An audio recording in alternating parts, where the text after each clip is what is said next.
I hope we're recording right now because I want everyone out there to acknowledge my new aesthetic. I want everyone out there to know that 15 minutes ago, this was just a brick wall, and then I fucking recondoed my space, and now it looks like this. Where is Joanna Gaines? When we come on now. Oh, come on now. You're coming for her Joanna gig. Gaines. I love that. Coming for her gig. Okay. The way you just said okay was the way Kristen Welker said okay after Trump said he was the least racist person in the room. Like, she goes, That's so funny. I love it when he says that, by the way. It's my favorite. Bye, bye, now. bye, bye, now.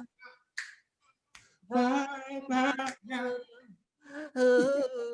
ROUTINE, routine. Routine. ROUTINE, routine. That's right, routine. What do we want? Progress. How do we want it on a routine basis?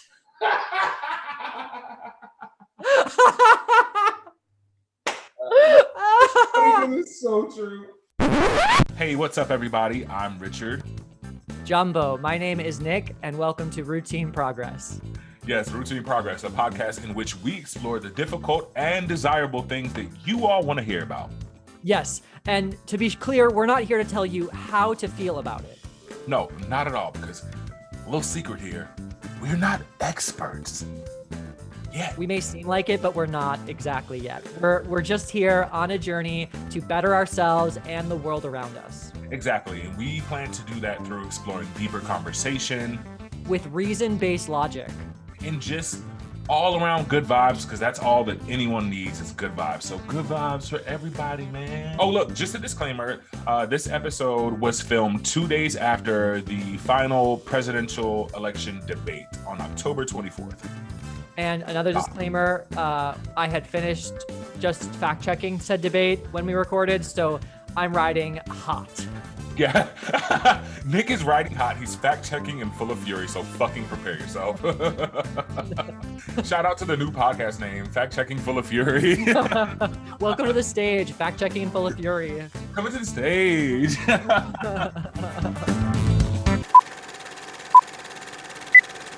I just want to say thank you to anyone who's listening. Like, it's so cool to be able to share what we're doing here, which honestly means so much to me. As much as we goof around, I really, really believe in the message of what we're doing, which is just to kind of help people think better and think deeper and comprehend issues that maybe they wouldn't look into otherwise. And we just want to really thank everybody that's taken the time to like listen, to watch the podcast on video, and everyone that's shown support. It really means a lot, and we're loving the vibes we're getting from everybody. So we're definitely on a mission to send those vibes back out.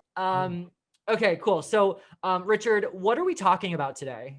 So this week we're gonna quickly go over the very last debate that we all just watched, and then we're gonna talk about in our cultural review. I don't know if any of you have watched Pen 15 on Hulu, but we're gonna take a little bit of a deep dive into that as well. And then, of course, like we do every single week, Nick and I are gonna tell you what we are on one about. And it's been one of those weeks where I'm on one about a lot of things, but I had to pick. On one seems to be one of these things where like you may think you know what you're on one about at the beginning of the week, but 2020 specifically will show you what you're on one about on a daily basis. Honestly, though, a daily basis. Yeah, great, cool. So let's just like jump right in because I want to make this like we have a lot to get through. We have a lot to get through. So much to get through. And like even though the debates like they were not as exciting as maybe the town halls were, the first one, which is honestly a good thing because politics is not supposed to be a reality show first and foremost. I just want to let everyone else know, like, this is not normal. But I went through fact checking and I was like, it's unbelievable. I think we need to go back and forth and give our little, like, our overall opinions, because I think just like a general gist of like what our feelings were about this one compared, because again, like the last time we did this, we were talking about the town halls, which was a totally different experience. Yeah. The first one with the yelling debate, like the fucking that was the reunion episode, like that extreme, but nation. So overall, quite honestly, like what I took away from this last debate was it wasn't anything new for me. I just got to see I witnessed Trump personally sink deeper into his manic state that he's in frequently. Did you say you thought Trump was more manic than last time?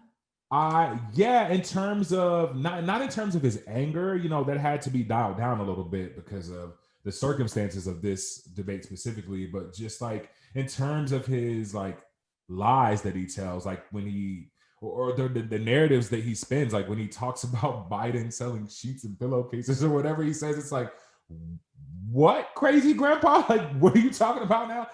Trump, what he did was he brought down his level of like craziness, like overtly craziness, but it's actually, in my opinion, more dangerous because it makes the lies he says seem more credible by saying he still said more lies, if not the same amount that he did in the first one or in the second one, but because he's like presenting himself as like more quote unquote presidential because he got so much backlash from the last two, that it's like you're like, oh, this is politics as normal, when it's still not normal. Like it's just like I think Biden really missed a lot where he didn't put things in context. Trump wins when you are on defense, when he presents the argument or presents the allegation or presents the false fact and you're defending against that falsity. Because what it requires is for you to have to sit down and educate people. But if you have to, he didn't bring the context out and say, let's talk about the broader issue. I was thinking as I was going through these fact checks, I'm like, the fact that we have to fact check to this degree a presidential debate is insane. I think you should run everybody through your fact checking list because that's the most important. Yeah. Great. Okay, so listen, I'm just gonna go like down the line and like you just feel free to jump in because I want to make this. I mean, do we have to talk about coronavirus? I feel like everyone in the world knows how ridiculous it is. No, I'm going to tell you why we do have to talk about it for like 10 seconds, only because he's still pushing that narrative of it's going to go away, it's going to disappear. And he's going against everything that every scientist is saying as far as when a, vaccine is going to be produced. And also very easily escaping that whole narrative of like, oh, well, I was just joking when I talked about bleach. So like, yeah, he's still doing that shit. I also want to tell you that was a pretty good Trump impression, by the way. Look at that. Okay, I'm working on that shit. What I did want to bring up that I've struggled with when I hear it, because I do think it's one of the more like main arguments that Trump is making, is when he talks about what he did to prevent coronavirus, he talks about China and his ban for China. And there's a lot of holes in that argument as well. So basically he says like, oh, I, banned China and you called me xenophobic, and then people say it would have been so much worse without. So that happened. So yes, he did ban travel from China on February 10th. But there were exceptions to that as well. So if you were if you had family in America, you could come in. If you were a citizen of America, you could come in. And if you were a permanent resident, you could come in. So even though he banned things from China, people were still coming in from China while that was happening. Right. And then not only that, but he didn't ban travel from Europe until March 14th. So that was a whole month. And so what the actual experts are saying about this is that even though like it started in China, by the time we all realized that the coronavirus was a thing, it had already spread through Europe. So all the people coming from Europe for that month while China was banned were bringing the coronavirus into New York, where our first hotspot was anyway. So saying that you banning China is like the biggest thing in the world, and if you didn't do that, we would have been so much worse, is actually completely just bullshit. Like, yeah, it's not something to like, brag about. It was just another step in the process that needed to happen. I mean, listen, like, the only reason people jumped on it is because Trump is known for being xenophobic and racist. So it's like all the critics of him were like, and like, again, he's pushed this whole thing of like, oh, the Chinese virus, the plague from China, like blaming it on, because his whole, this is what I wish, a side note, like I wish Biden had focused on more, is like Trump, all he does is blame other people. If you're really saying you're a good president and you're a strong man and you can do everything, you don't blame other people. You don't sit there and say it's the Democrats' fault, it's this person's fault, it's the other person's fault, it's the people in charge's fault, like it's they're like the media's fault. Like if you're really a good president, you be able to do this stuff on your own without blaming everyone around you. Like as Bill Maher calls him, a whiny little bitch. Oh, he's such a whiny little bitch, and it's like he, the diverting that happens anytime he's, brought to task about anything. He's like, as soon as you say the word coronavirus in front of him, he's like, H1N1. And like, not only that, but that wasn't even only the Obama administration's fault. That was also the WHO, the CDC as well. So it's like they were listening to the scientists, but the scientists at the time didn't know what they were doing. So even blaming the Obama administration for not knowing better, like they were listening to the scientists. So if we have to fix anything, it's those programs rather than pulling out of the WHO, which Trump did, which doesn't help make anything better. It That's just very valid. And also that's not how the measure of guilt works. You can't look at somebody who's literally murdered someone and say, hey, you killed those people. And then they tell you, well, you get angry a lot too. That's just like not how that goes, Yeah, exactly. I mean, this again, this tale as old as time of Trump's deflection. So what's the next so Trump claimed that Biden received $3.5 million from Russia, which was fact checked and is false. Yeah. It was an allegation against Hunter Biden that a firm he was in called Rosemont Seneca Thornton received $3.5 million from Russia in 2014. And there's no evidence that that was a corrupt payment. All of it's been debunked, and he just still pushes the same BS narratives, and his base eats it up. So I will give him that. He knows how to serve it to his people. Well, I think the most important point of this specific claim is that he claimed Biden got the money, which is completely false. Well, and that's what I mean by sinking deeper into his mania. Like, he goes with the same narratives, but now there's a different twist on them. Now, instead of Hunter received the money, you receive the money. Well, this is my biggest critique of the entire thing with all of Trump's lies, is that he takes semi-real figures or semi-real things that really happen and then just puts a whole layer of bullshit on top of it. So there's like there's a nugget of truth in it, but he just then pushes it far beyond what the actual truth is. So it's like people who want to defend him can say, oh yeah, that's a real number, or that really happened, but there's no context. At the very worst case scenario, Hunter Biden was maybe like using his father's name to say that he had more clout than he did, which is like not any different than what Trump kids are doing. Yeah, if you want to go down a list of how many times Trump kids have probably done that in their lifetime, like Trump has not divested any of his business since becoming president. So he's making money on the Trump even though he doesn't run the Trump organization. Donald Trump and Eric Trump are still making millions of dollars a year for Donald Trump. He is still profiting off of that. He said after he was become president that he would not pursue any more foreign deals. And they've explored deals in Ireland, India, Indonesia, Uruguay, and they've gotten licensing Trump's name in Turkey and the Philippines. So it's like, you're claiming that there are deals being done by one person in 2014 that was from a real company when your kids are in office propagating off of your name. Yeah, it's just deflecting. He's not even good at it though. It's just really poor deflecting, And one more thing, on the day Trump met Xi Jinping in 2017, that same day, China gave 3 trademark approvals to Ivanka Trump for her jewelry, handbags, and spa services. And since he's become president, she's gotten more than 10 dozen Chinese trademarks and since entering the White House. So it's like, Jesus Christ, why is nobody talking about that? Well, we are, but they're shameless, right? So that's the problem. If people don't have shame, they're not going to care about it.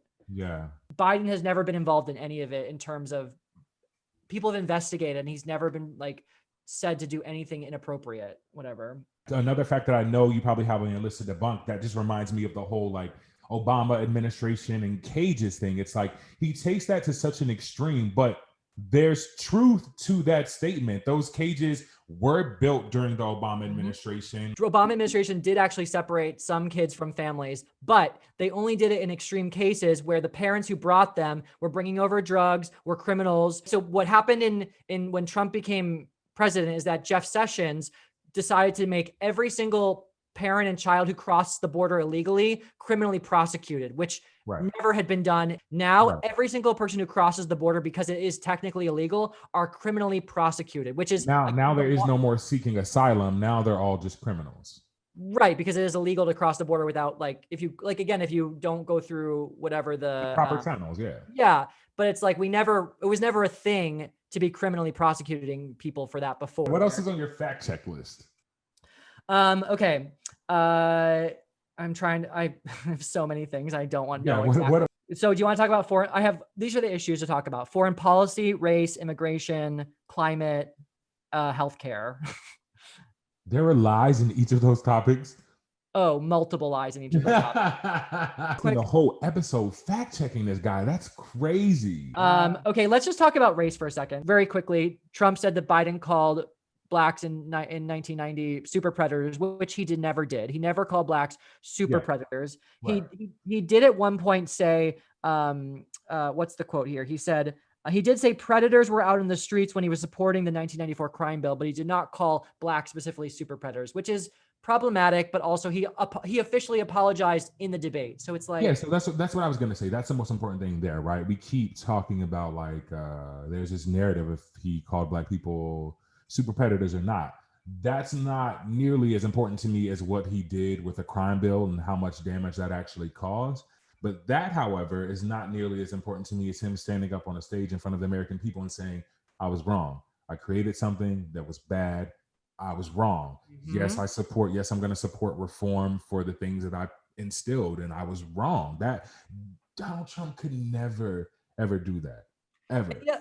And the other thing is like as he said in the debate, every like 100, I think 100 senators supported that bill. It's not like he was the only one pushing for this like racist bill that everyone knew was racist. It was at the America was just racist in the past. Like this is a thing we know that we're Yeah, getting less racist as we go America has on. a racist past, and that was a racist reflection of those racist times, and Yeah, he was exactly. wrong. And it's like, and also, if you're going between Biden or Trump, who do you think is less racist? Like, let's be clear about the choices we have here.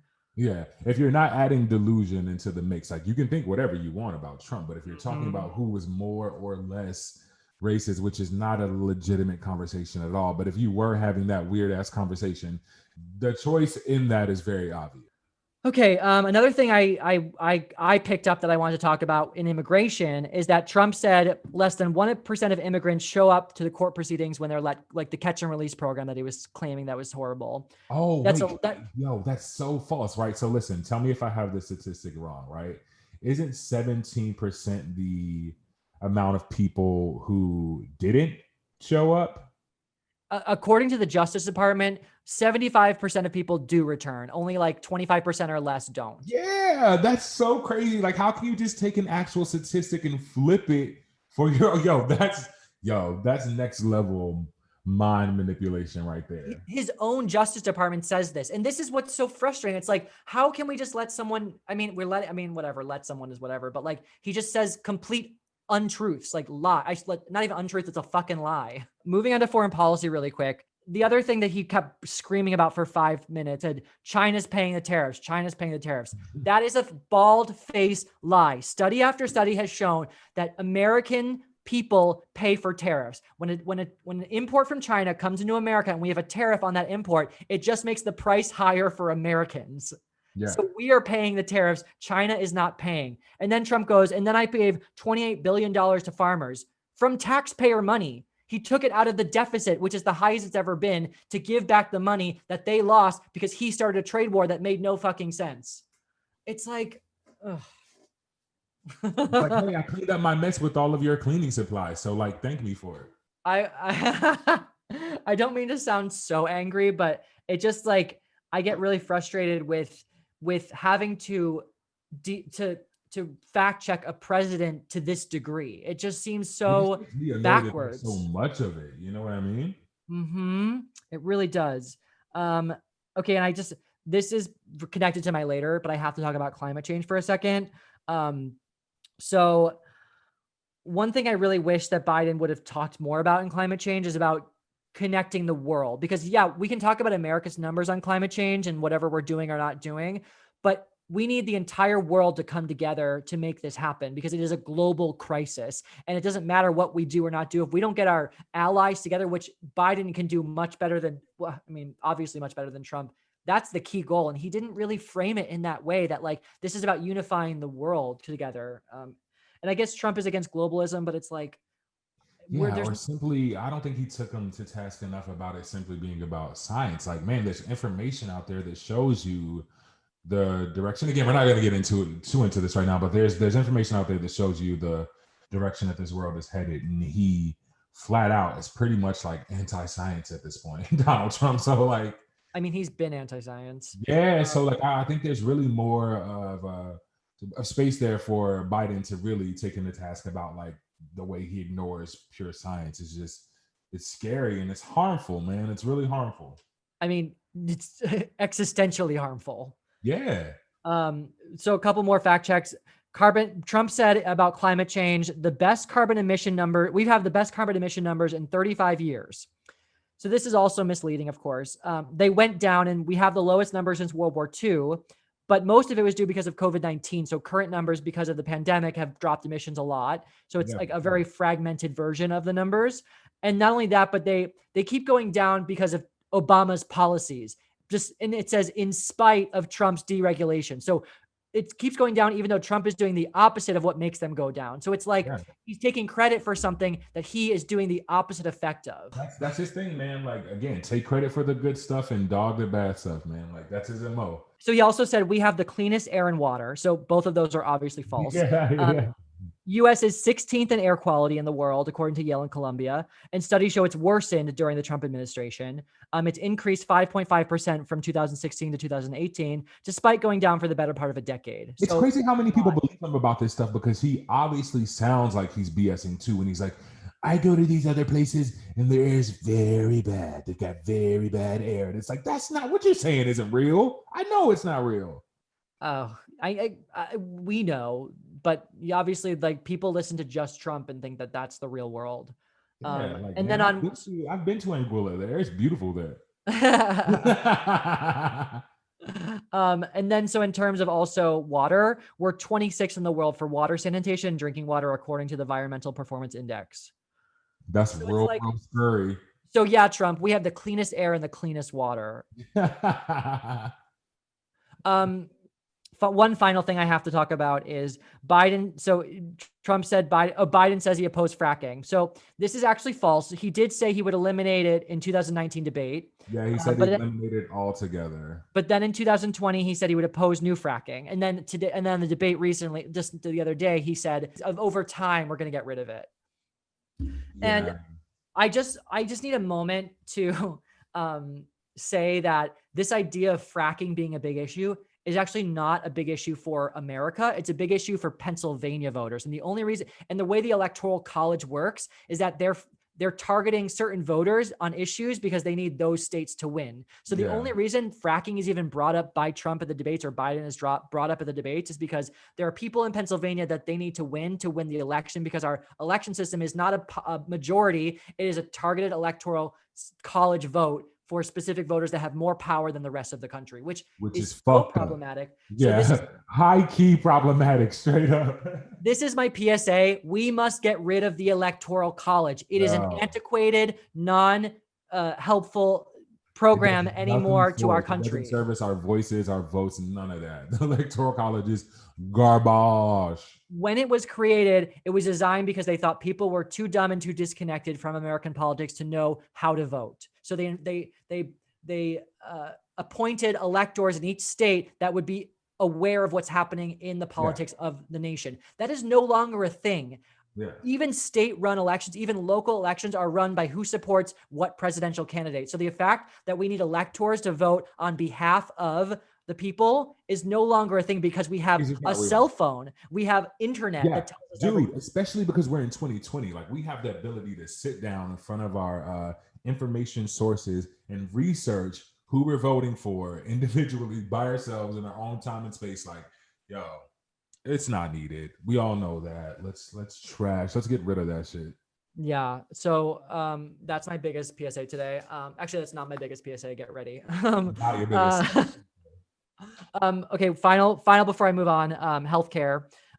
Trump, again, this is like the bold-faced lie that I can't stand. He says, are we going to talk about pre-existing conditions right now? Well, we already talked about that, so we know. Like, I'm not going to bring that up because it's like beating a dead baby. But like, oh god.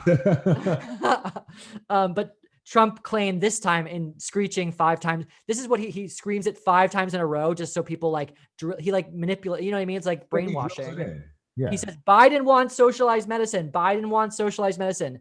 It's not true. He's not taking away private insurance. He's adding a public option, and all that, and that's not taking away private insurance. I mean, it's giving people a choice. Simply. If I had my choice, I would say we should have like completely universal health care, but he's not doing that. He's not even doing what I want. And then you know what? I will say big props to Biden. Like that's a soundbite that I definitely remember. Like healthcare is not an option; it's a right. You know. yeah, and every other major industrialized rich country does this, Yeah, has they know this. universal health. They guarantee healthcare for anyone. It's, anyways. Just to be like bipartisan here, I will say Biden did say no one was kicked off private insurance because of Obamacare, which is not true. Millions of people were removed from their private health insurance plan because it did not meet the health care law requirements, which is things like pre-existing conditions. If an insurance plan didn't protect against give you a plan because of pre-existing conditions, they would be disbanded, and therefore that person would have lost their health care and have to go into find an Obamacare approved insurance. So it's like, yeah, people were kicked off, but even in the beginning when people were kicked off, for the first year they let people stay on because people got mad. So it's like they were listening to the people, doing the best they can, trying to get more healthcare for more people. Why is that controversial? Why is trying to give as many people healthcare as possible controversial?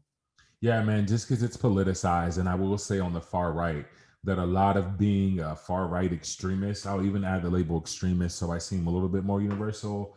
But sometimes having superior care is what matters most than like having universal care, you know? So that's really what it means to some people. They just want the option to have better access and whatever it is more so than others. And that's why it's bullshit. It's not going to affect the majority of people in essence, and it will prevent long-term diseases because people are not going to doctors for years at a time and not realizing they should change their diet. Just the fact of someone having a checkup twice a year, going to a doctor and having a doctor tell you, oh, you should eat a little bit more healthier. Oh, you shouldn't be smoking. Oh, you shouldn't be doing this. That having a professional tell you that throughout your life makes you make more conscious choices to take care of yourself better. And we Yeah, don't of course focus it on does, we man. don't focus on how to prevent disease. We only focus on how to pay for people who are On how to sick. treat it, yeah, and how to keep people sick and keep them on medicine, to keep them buying and paying for prescriptions. Like it's all a sick game, man. Like the American healthcare system is largely not founded on prevention. It's founded on you know, money and dollar signs. Well, and that this is the bad side of capitalism, right? Like, yeah, capitalism does make more inventions, more progress in a lot of ways, but when you're talking about things about it that need incentives, like this is why the pharmaceutical company owns the private insurance company, because they make a lot of money through it. So there's no incentivization for any of these people to give better healthcare for less money. So that's in certain cases where you need governments to come in and make sure it gets done. Otherwise, if there's no incentives to make money off of it, capitalism is not going to solve the issue. That's it. Okay. I step off my soapbox. I step Yeah. down. Are you drinking just orange juice? It's actually green tea. It looks like piss. or like if I drank too much protein, piss. You know what I mean? You're fucking awful, man. You've never done that? No, of course I have, but like I didn't tell the world about it. Everyone knows. Everyone knows. Everyone knows about my protein piss, okay? You know if you're a bro who drinks protein. Okay. Shall we move on to a little bit of a lighter topic for the moment? Yeah. Okay, great. What is this? Are we talking about cultural review right now? Yeah, so our cultural review today. Cultural review. Cultural review. Cultural review. Okay. You want to introduce? So we're talking about the show Pen 15 on Hulu. And I also want to say we're not only going to talk about Hulu shows, we're going to talk about other shows. We can't help that Hulu's serving it up right now. That's not our problem. But if Hulu wants to sponsor us, I would. Straight up, shout out for the sponsorship, Hulu. We appreciate y'all. We're giving you a free advertisement right now. Yeah, man. 2 weeks in a row. Sponsor those boys. Richard, you did mention, I think I spoke over you, but what does Pen 15 actually mean? Penis. It does literally just read as penis. But on really though, I think Pen 15 is so good, man. So Pen 15 is a show written and created by Maya Erskine and Anna Konkle. And I apologize if I've said those names wrong. No, you said that perfectly, actually. Okay, great. And it's basically the comedy story of middle school seen through the eyes of two seventh grade girls dealing with the awkwardness of being a teenager in the year 2000. Yeah, so it's a good Pen 15 is a good coming of age show. These two people, Maya and Anna, they are 30-year-old women, 30-something-year-old women, and they're playing teenagers, which is the funniest part about it all, man, because they don't blend in at all times, but for the most part, they blend pretty well, I think. Well, and they hire like real kids to play their co-stars. So it's like these these weird these 30-year-olds playing like 12 and 13 with real 12 and 13-year-olds, which only makes the whole thing so much funnier. I just think it's so funny because it takes you through, like, man, it just goes through the most awkward times of adolescence. But yeah, so they in Pen 15 they explore topics like being the different one in school, or being, sort of the outcast for whatever reason you can find to be the outcast. There are a million teenagers are awful, so there are a million reasons you can find to be the outcast. But they talk about, early sexual discovery, Hence the word penis. What I love so much about the characters they create, though, is that they are not the cool kids. They are the ones who are so self-unaware about what they're doing and how they're trying to be cool. But what I love about what they chose to do with these characters is that they never have self-doubt. They never they get down, obviously, but they're fighters. They 100% awkwardly move on in full confidence and everything. Yeah, I really appreciate the subtle spin on shit, you do some horrible, embarrassing things, you get made fun of, you get like all these like horrible things happen to you, you don't know who you are, and all, but them presenting it in a way it's like, no, fuck, we're gonna keep trying. No, we're gonna make this happen. We're gonna keep going. Like, that is just a great message, I think, on top of the hilarity that they ensue to put out there. I also think they just touch really sensitive topics and they do it really well. Like, I can say that it wasn't, until I watched Pen 15, and maybe I'd had the thought before but didn't, think too deeply about it. But man, the trauma that girls go through to be like the first one or whatever number you fall in line for having boobs.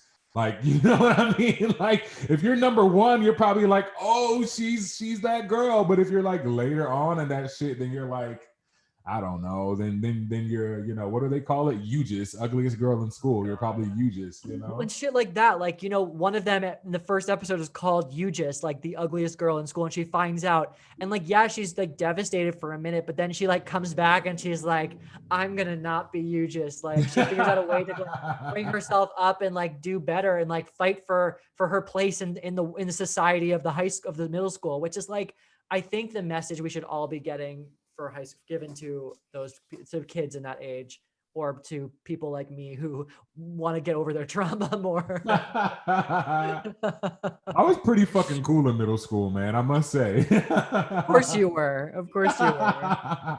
One other thing that I really appreciate about this story is, just their bond. You go through, to be honest, who knows if they would even remember each other later in life, because that's how middle school is, you know what I'm saying? But like, they definitely like found their awkward soulmate and stuck it out together. So that was really cool to watch. I guarantee you that if you were born the same year as Nick and I, or a few years after, definitely before, you will find something to relate to in the show that will either jog something from the memory where you're like, I haven't thought about that in forever. Like them playing MASH, I was like, oh yeah, I did determine my future from a piece of notebook paper. And they have such an earnesty about it. They're like, oh yes, I'm living in a mansion. Yes. They have such an earnest about the reality of how you felt about those things back in the day. Yo, I also like how the creators of the show, like the filmmakers or editors or whatever, they play into those like really cheesy tropes from the 90s, like cinema and TV, like how every time that dude Brant that she has a crush on comes around, it's like slow music and he's like, yeah. Oh, good. Yeah, I mean, it was nominated for an Emmy in 2019 for Best Writing in Comedy. So that's another reason if you need like an official corroboration of its goodness, that's a reason. And like Andy Samberg is an exec producer on it, and like I some did of the not know that. That makes sense Mhm. though somehow. So it's got some good backing behind it, and it's these girls' first big project together. I think Absolutely. that supporting like young artists who are creating and writing and doing directing and doing all that stuff on their own, these like really passion projects are just really really cool things to support as well for views. 100%, 100%. So make sure you check them out, guys. It's good. Yeah. It's good lighthearted comedy. Yeah, and we again, based on what we said earlier in this episode, we all need a little bit of lighthearted comedy within all of the barrage of craziness that is the current state of our world. Yo, you know what I want? As a matter of fact, if you're listening to this right now, first of all, thank you. Second of all, if you do decide to watch Pen 15, I want to know somewhere on some platform in some comments what you relate to from that show, awkward or not, because I have a few things that I can relate to from Pen 15 that are not so desirable to speak about. But yeah, I want to hear you guys' story about how you relate to that. So let us know. Yeah, please. Yeah. Don't even want to go into what I relate to. Yeah, we'll talk about that later. Yeah, maybe on the bonus content. Sure, on the signature. Yeah, cool. Okay, so I want to hear now, Richard, what this week are you on one about? Just what is it? What's pinching your skin? What's pushing your buttons? What's tickling your earlobe? Yeah. What's really getting my goat? Yo, straight up. So I hate to dive us back into the world of politics, but I need to tell you that I'm so very much on one about any celebrity figure out there feeling like that they are the voice or the chosen one to speak for Black people. Like it is literally standing and dancing on my last nerve. I'm just over all of these people just finding the gusto to feel like they're the ones to sort of like speak up for Black America, like they had some sort of meeting with us and we were like, yeah, you're the mouthpiece now. Like most recently, that person is Ice Cube. And I don't know when and where Ice Cube, between creating the movie Friday and his music that he made, I don't know where he thought that he was going or supposed to be the mouthpiece for Black people. And look, I'm not discrediting the plan that he has. I will say this: he has an actual plan that he's written down. We will link the source below in the description. But Oh my God. he's developed this sort of contract. He calls it a contract with Black America, right? And my question to him would be, who the fuck did you talk to about this contract? Because I know you are not a leading scholar in this subject, nor am I, right? I'm just a person with an opinion just like he is. But what I'm not going to do is take my opinion that I worked on by myself and give it to a president and say, hey, this is what Black people want. I think that is so fucking dangerous, man, to work up the gusto to just convince yourself that you are all of a sudden the one to speak for an entire group of people, an entire race of people. That takes major balls. Now, what I know Ice Cube from is his music. You know what I'm saying? I know him from NWA. I know him from him being like West Coast ride or die. Like I get that. I love Ice Cube. Barbershop is one of my favorite movies. Black people love Barbershop. But listen, I did not ask Ice Cube to speak for me. Right? I didn't ask Kanye to speak for me. I didn't ask Steve Harvey to go to the White House and speak for me. I didn't ask any of these fucking people to speak for me as a Black person. So what I don't need, actually, you know what? I'm gonna secret this whole thing real quick, right?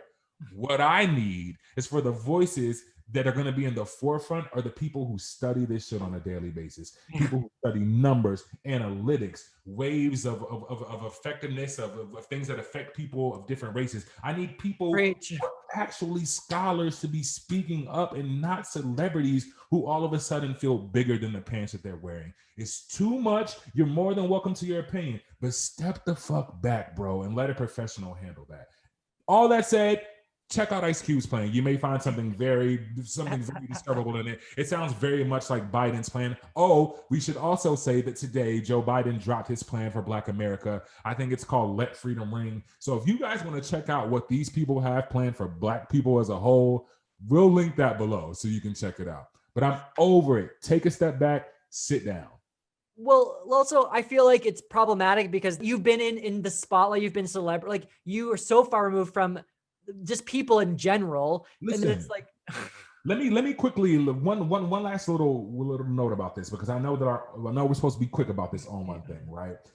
What you just said is absolutely right. And the thing that I saw that's missing from his contract with Black America, there was nothing about supporting like mental health, right? There was no initiatives behind mental health and the developmental nature of Black people. It was all about dollar signs. It was all about guaranteeing that 20% of whatever you see on TV is going to be produced by Black people or created by Black people. It was all about like the wealth gap. It was all about it was about like loan reform and loan reconstruction, and saying, I think his figure was like 14% of loans that come from banks should be given to Black people. And it's like, wow, there is room to talk about all of this, right? And there's room to figure it out.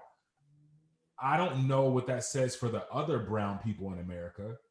You know what I mean? I don't know what this contract with Black America specifically says about the other brown and Black faces that are also in America.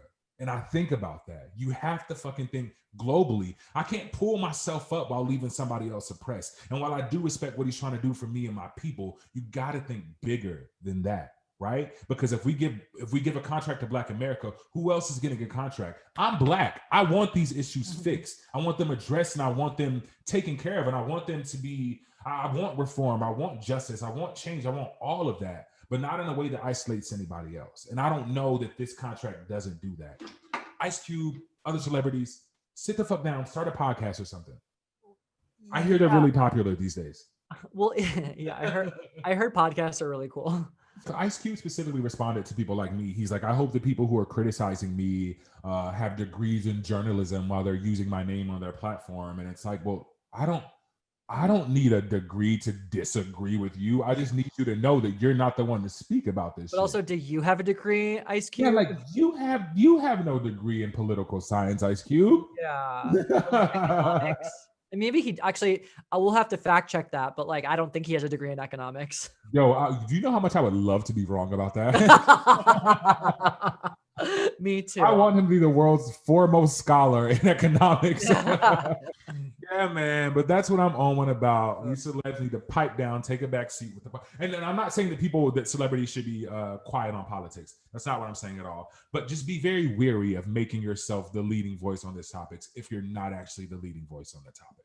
Well, it's also like it's a commentary on like who we value's opinion in our country and in the world. You know what I mean? It's like, this is why we have Donald Trump as a president, because that's it's exactly why we have Donald Trump as a president. Because people who just have a platform, who just get people riled up enough, or who have whatever certain amount of ability to gather attention, can create the narrative and create policy and create shifts in our culture. And we don't, as you said earlier, like, let's give it to the people who study this stuff. Let's listen to the people like scientists and economists and the people who are well informed. And it's like, it's just to say that like you as any person out there who has a large platform, yes, you should use your voice. You know, that is your choice, and you should definitely exercise that right. Just stop making it about you. Stop thinking that you alone now have the solution because you have X amount of followers or X amount of people know who you are. That's not how this shit works, man. That's how we ended up with this bozo in the White House right now. So I'm trying to redirect from that as much as humanly possible. Yeah, I stand that. Much respect to Ice Cube as a person, bro. Just like, you know, humble yourself a little bit on that topic. But I digress. Gosh, I mean, listen, I'm 1000% with you on that. I really agree with you on a broad range of issues in that world. Well, since you agree, it has come the time for you to tell the people, Nick, what are you on? What about? If you haven't watched A Life on Our Planet by David Attenborough on Netflix, it is a moral responsibility, in my opinion. I obviously have agreed with climate change since the beginning. Like I've always been down for it, on many levels, like economically, socially, morally, human levelly, whatever, spiritually. Um, but this was so impactful in a new way. And I've watched all the previous documentaries on climate change, and I've watched all of the nature documentaries my whole life. So it's like, I get it. But this one was so much more powerful for me because this man has spent his entire life in it. He has a unique viewpoint that no one else has. You know, even scientists who study this, he's watched it himself. He categorized it so brilliantly about what's changing, how it's going to change, and what the future is if we don't do something about it. And man, like I really think the only way this is going to happen is if we as a people stand up and all demand that this happens and take onus on ourselves to make it happen. Like, we obviously want policy changes to happen in the government, but if we're not doing our part as well to make sure that we do our things, like take that time in your day to see how you can be more green in your life, and push legislation in your local government, push legislation in vote who you vote for, and respecting scientists, like what you were saying, like just making sure that we listen to the people that are actually knowledgeable about this stuff. And this man specifically is not only a beautiful human being who I don't know how you could disagree with what he's trying to say in terms of his intention behind it, and has no like corporate bias or political bias on any of this. This is for me, it's a spiritual endeavor. Like, we're part of the ecosystem of the world, and we are destroying it through our own short-term profit margins and greed and selfishness and egotism. And it is a larger issue than just the climate, because it represents what do we value in today's society. And if we don't get this in check by 2100, we will be in the 6th version of extinction of life on this planet. And the thing about it, if we go away, the earth will be fine. It will continue on. The problem is we will be gone, and we are creating it so much more than we ever have. And in how many years are we away from a 6th mass extinction? 80 years. Okay, I think it's really important to know for people to repeatedly hear that that's 80 years away. But by 2030, we're going to have ice-free summers. So what that means is by 2030, during the summer, the North and South Pole will have no ice. And what that means is the sun reflects the ice to make sure we don't warm our ocean. So once the ice is gone, we're going right into the water, and that will accelerate things on an exponential rate. Yeah. Yeah, man. He doesn't even talk about what's going to happen with mass migration as populations start getting ruined by extreme weather in even in America. Like, people are going to be flooding. We think immigration is bad now. Think about what's going to happen when whole countries can't sustain their population anymore, and borders have to, like, it's going to get crazy. So I will say this. Let me just say this about a life on our planet as a whole.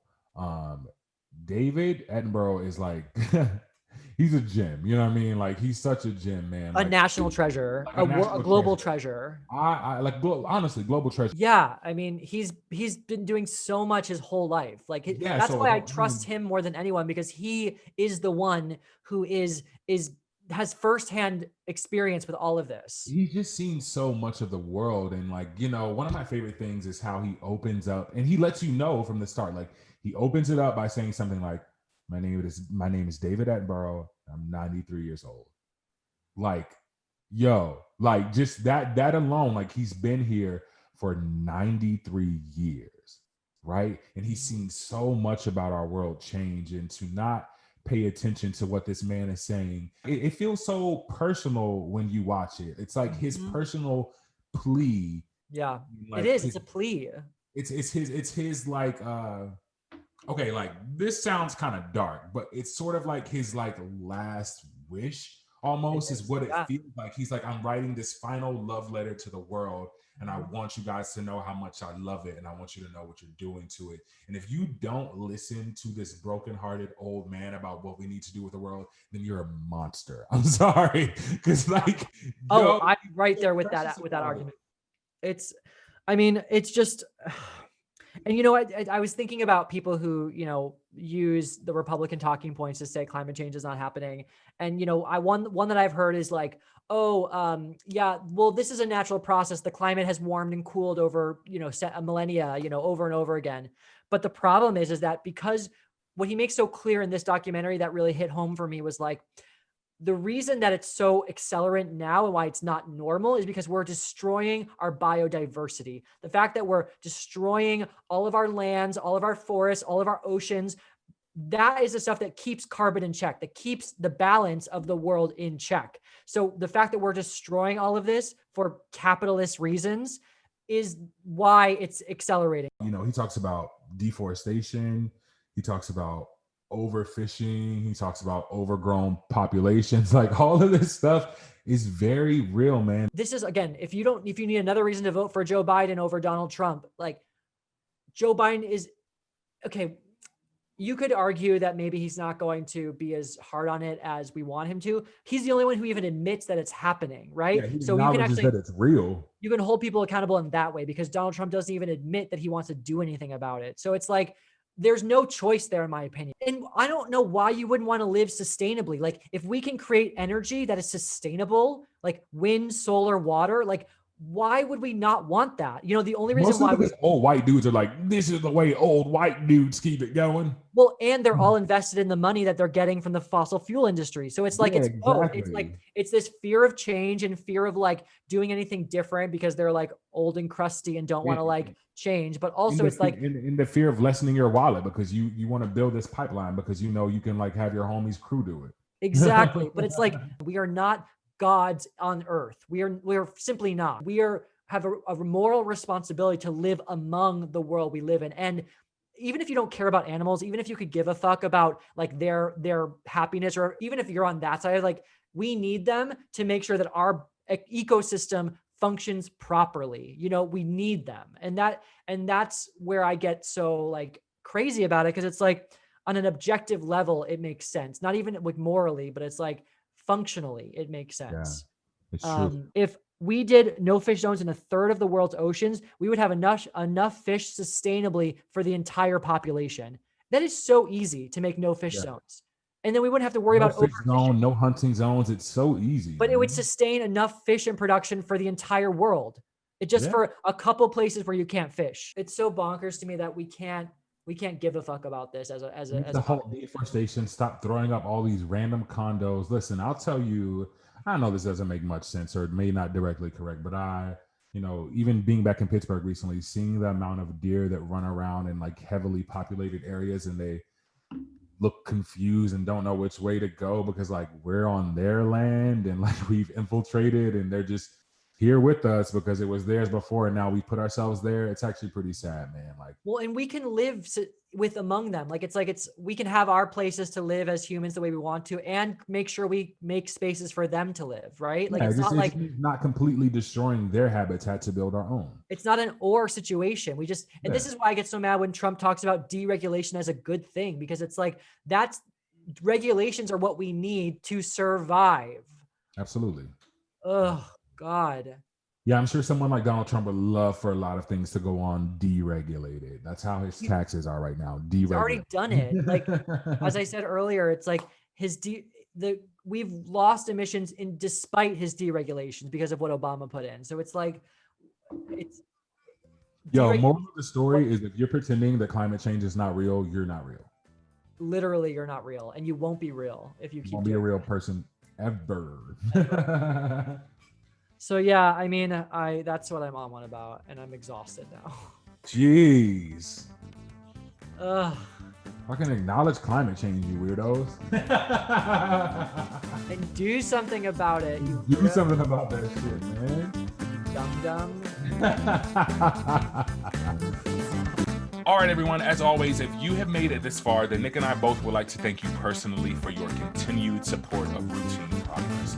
Now, if you need any informational sources, if you want to fact check us, all that information can be found in the description below. Yeah, and if you are enjoying our content, please like, comment, and subscribe across all platforms. And now we are a self-funded platform here, a self-funded podcast. So if you'd like to support us financially, you can find that link in our YouTube description or in our Spotify bio. That's right. Also, if you guys want to reach out to us for any questions, comments, or if you want to talk to us about topics that you'd like to see us discuss in the future, then feel free to reach out to us at routineprogresspod@gmail.com. Again, that's routineprogresspod@gmail.com. Holla at us. Yeah, As holla, always. holla, holla for the dollar. Holla, holla. And as always, people, stay informed. And stay real. That's right. We'll see you next week. Bye. Bye.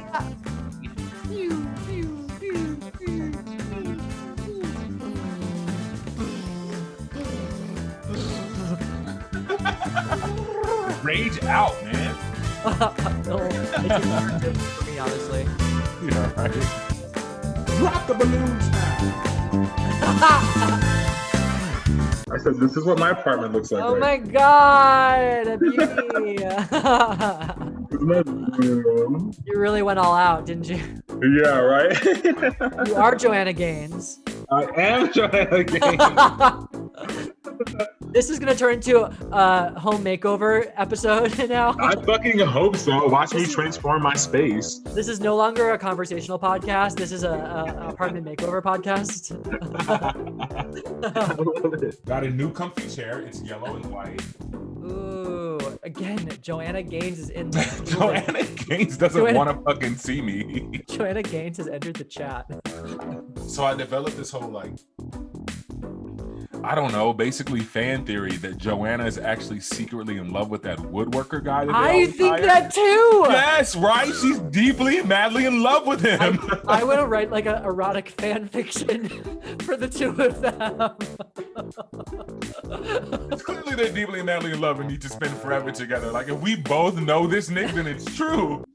1, 2, 3. You start. Hey.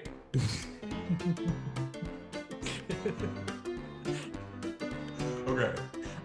We're just really here on a journey to explore, oh God, I'm sorry. Nick is trying to say that we're here to better ourselves in the world around us, and we want to explore that. We're on a journey to better ourselves. I'm on a journey, guys. I'm on a journey. Life's a journey, guys. It's a journey. Just bear with me on my journey. Okay, I promise I'll get this right. And welcome to Routine Podcast. And welcome to Routine Podcast. A podcast we do routinely. Okay. Yes. Is that what I'm supposed to say? Yes. No, that was you. It was my fault. It was my fault. Got it. One more time. Why does this always send us into these, just the craziest place, this intro? Because it's like... One more time, it's like, what?